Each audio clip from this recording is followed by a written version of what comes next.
Hello, this is Gary Vasey with Commodity Technology Advisory, and I'm bringing another edition of Leaders in CTRM Technology today, again from Brady plc in London, and I'm talking to Harry Knott. Harry is a product marketing manager for Brady. Harry, how are you doing today? Good, thank you. Good. Good. It's a very beautiful day that we're blessed with in London, and given that the sun is shining, I want to ask you, I recently had a good demo of FinTrade, and you showed me a lot of the new concentrates functionality that you'd added to FinTrade. What kind of demand are you seeing for concentrates functionality, in particular with FinTrade these days? It's obviously a very specific market. It's not the biggest market in the world, but it is. There are some big players in that space, a lot of people trading it, and it is one of the areas that we think is pretty underserved in terms of software vendors. Right. As a relatively small part of the commodities market, it does have a lot of complexity, which makes it quite hard for people to get into it. And we see a lot of customers, a lot of people in the space, producers and traders of concentrates, who are using systems in some cases that don't really fit with concentrate trading. There are a number of idiosyncrasies to concentrates which make it quite hard to fit in with your typical ERP type system, which is very, very good at trading sort of generic things, but doesn't have the specifics of what people need for a concentrate solution. And that typically comes into things like managing multiple provisional invoicing, managing different pricing rules, different QPs, managing multiple payable elements within a single contract, managing the whole asset exchange process. All those types of things mean that a lot of people are either using a system and then relying on a lot of manual processes outside the system, or in some cases just using Excel spreadsheets and doing everything manually because it doesn't fit well enough with any systems that they've seen in the past. And I think when we've spoken to people in this space, to consultants, I think we got some very good sort of feedback on that actually probably for the scale of things that we're looking at, there's only really space in the market for one vendor. Brady's been in concentrate software for years and years and years, and we intend to remain the number one player in that space going forward, and our latest solution I think absolutely does that. Talking about number ones, of course, whenever we do our vendor perception study, Brady's always number one in metals, and I think it's widely known for metals. What about other commodities? Yeah, I mean, metals is, I've spent most of my time compared with other things in metals, and Brady certainly has got that reputation in the market, which is fantastic. But we do a lot of things as well outside that. We've got a whole energy group who do a lot of power and gas, particularly in the Nordic and European markets. That's extremely strong for the markets that it serves. I don't spend so much time on that myself because I'm mainly more involved in metals and agricultural commodities.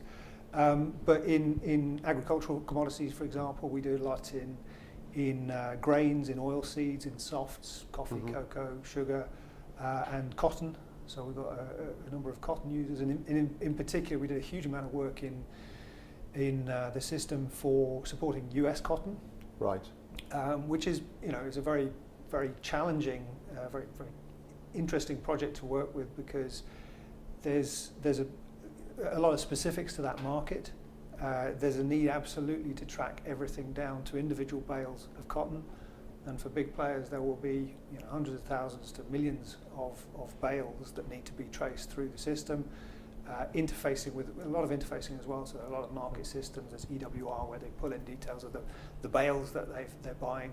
They manage warehouse transfers. They push all the details back out. So there's a lot of automation around those interfaces, and that's automation of bale management, of trading. So there's the SEAM, which is the trading platform for executing the contracts. That data flows into the system. There's all the time with the warehouses, so we have a whole database of warehouses, warehouse tariffs. We have all the P&D charges, which record all the aspects of trading and then tie it through to the derivatives market as well. We've got a lot of time with the ICE contracts, so for physical delivery against the ICE contracts, as well as the market data. So that's a really an area where our starting point was already a pretty good platform for that, but taking it deeper into that market has really led to something which, again, in that space is absolutely the best fit that we can get to that marketplace, which makes it a very strong contender. Good. Talking of big players, are Brady more focused on top tier, or do you have solutions also for the bottom part of the marketplace as well? So, for sure, we love to work with some of the high-profile names that we work with. We're very proud of our clients. We're very proud to have been long-term partners with our clients, and certainly we talk a lot about some of the bigger clients. They're tier one traders, producers in the market. Sometimes we get people coming to us and going, well, okay, I'm not quite that big. Maybe this is not for me. Actually, one of the things that we have done a lot of work on as well is to make sure that we can provide more packaged solutions which allow us to offer solutions to people who come along saying, look, I don't want anything that's kind of different to what other traders in my marketplace do. I don't want to have to spend millions of dollars and hundreds of days defining my requirements and putting stuff together. And we've been doing this for a long time. We've got a pretty good idea of what those types of trading companies or producers need from a software solution, whether that's to manage their hedging activities or to manage their physical trading activities. We can provide what we call quick start solutions, which is a packaged solution of the same software that gives you all the power and extensibility and future-proof of your software investment, because ultimately all of our clients, we see this as a long-term partnership where we're in it for the long term. We're not looking to sell software and move on. We work with clients over years and years and years to kind of keep the solutions moving forward. So we can give you something which is based on that same platform, but which is a sort of predefined scope, which means that you don't need to spend time reinventing the wheel. We don't come to you with a blank sheet of paper saying, please tell us everything you want, and we go off and design it from scratch. We say, this is what we think is the best way to do this type of, run this type of report or run this type of function. And then if there's something that you need in addition to that, obviously we can obviously customize that or extend that. But what you get as the starting point is basically something that's ready to go from the off. So where you spend your time is actually on learning how to use the software, on putting uploading your data, making sure that you really understand how to use it and that it works for your business, rather than starting from first principles and saying, okay, what do I want my contract template to look like, which is the starting point for some solutions. So, we're absolutely able to offer smaller scale solutions. We have cloud-based solutions which, we give you a login, you can access the system, there's no setup for you to do, so it's available immediately. And when we spend time with our customers like that, we're spending time on helping them do things that are useful to their business, rather than time that we take to set up our software. Okay, sounds good. As a sort of odd question then, what about blockchain? We hear a lot about blockchain. Is it a game changer, or is it going to be just hype? I think I've got a natural sort of skepticism for any sort of new buzzword or technology. And to a certain extent, when people say, oh, we've got a big blockchain project, I take it with a pinch of salt. I think with these things, the technology is an enabler.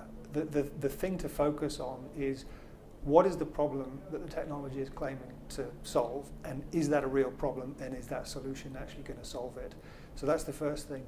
And the second thing, a lot of the things that people are interested in for this require buy-in from the marketplace generally to change habits as well as changing technology, because a lot of things in the commodities markets have been done a certain way for quite a long time.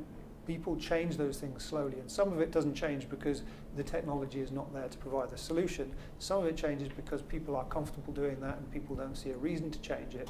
I think over the past few years, in fact probably in the last year even, there's definitely a lot more appetite in the market for people to look into these solutions. Partly that's driven by the hype, because everyone hears it everywhere, so they believe there must be something to it. So it might actually serve a purpose to actually get the critical mass that you need for these solutions. But in terms of practical applications, I think there are for sure, there are things that people need to do to address problems in things like title documents, where we've had a number of cases where you have fraudulent warehouse receipts or Yep. stock being pledged to multiple people at the same time.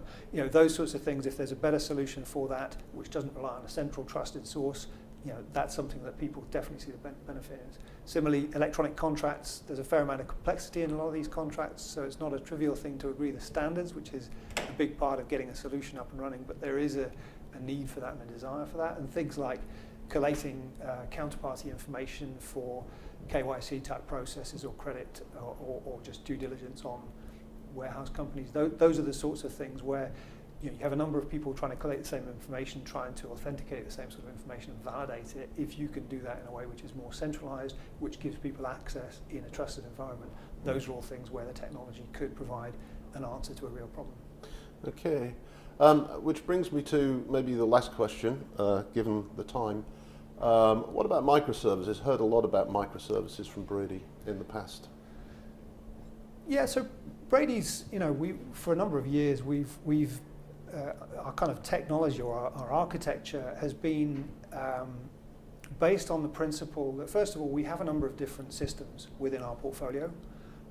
There are areas of overlap, areas of commonality in existing functionality. There are common things that we would like to develop across multiple products. So our principle is, if we can build something which isn't tied to a particular Brady system, then we can reuse that within more of our existing solution set. But also what that gives us is the benefit that we can also offer that to clients or people who don't use any Brady software as standalone bits of functionality where people have a need for this. Let's say, for example, if you're building your own physical trading system, why would you build all the functionality for managing commodity price curves, interpolation, extrapolation, averaging, unit conversion, currency conversion, business day convention, holiday calendars? Why would you build all those things when we have exactly those things all packaged as services maintained that you can use off the shelf? So, people make a decision on build or buy for those sorts of things.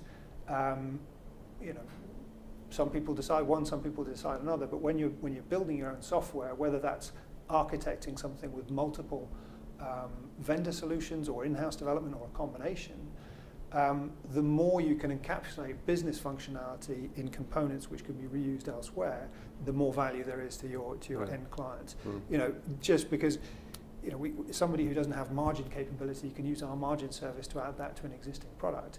If a client of ours who uses that functionality, the LME change their margin model, they only need to replace one component in that upgrade. They don't need to necessarily replace the whole system. There are all sorts of benefits in terms of ease of maintainability, extensibility, reusability, down to the level of, when you look at sort of real-world microservices, then you're talking about a very low level of granularity for things that could potentially be reused across a number of systems across the board.